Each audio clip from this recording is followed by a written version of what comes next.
ఆంధ్రప్రదేశ్ పంచాయరాజ్ చట్టం 1994లో సెక్షన్ 16 అనేది కొన్ని ప్రత్యేక సందర్భాలలో కొత్తగా ఎన్నికలు నిర్వహించేటువంటి అంశాన్ని గురించి తెలియజేస్తుంది.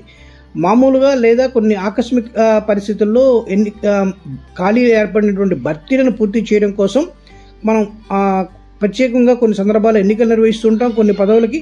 వాటికి సంబంధించి మనకి కమిషనర్ గారు ద్వారా లేదా కమిషనర్ గారు అధికారం ఇవ్వబడినటువంటి వ్యక్తి ద్వారా అధికారి ద్వారా ఈ విషయంలో ఈ యొక్క కొత్త ఎన్నికను జరపడం జరుగుతుంది. ఈ విధంగా అంటే కొంతకాలం జరిగినాక జరిగేటువంటి అంటే మరణించడం ద్వారా కానివ్వండి, పదవి కోల్పోవడం ద్వారా కానివ్వండి ఏర్పడినటువంటి ఖాళీలు కాబట్టి ఇవి కూడా 6 నెలల కంటే ఎక్కువ కాలం ఉన్న సందర్భాలను జరుగుతాయి. కాబట్టి ఇటువంటి సందర్భాలలో ఆ పదవిని వారు ఈ ఎన్నికల ద్వారా స్వీకరించినప్పటికీ కూడా ఆ పదవికి ఉన్నటువంటి కాలం పూర్తయిన వెంటనే అది కూడా ముగిసిందనే భావించాలంటూ మనకు 16వ సెక్షన్లోని సబ్సెక్షన్ 2 అనేది స్పష్టంగా చెప్పడం జరిగింది.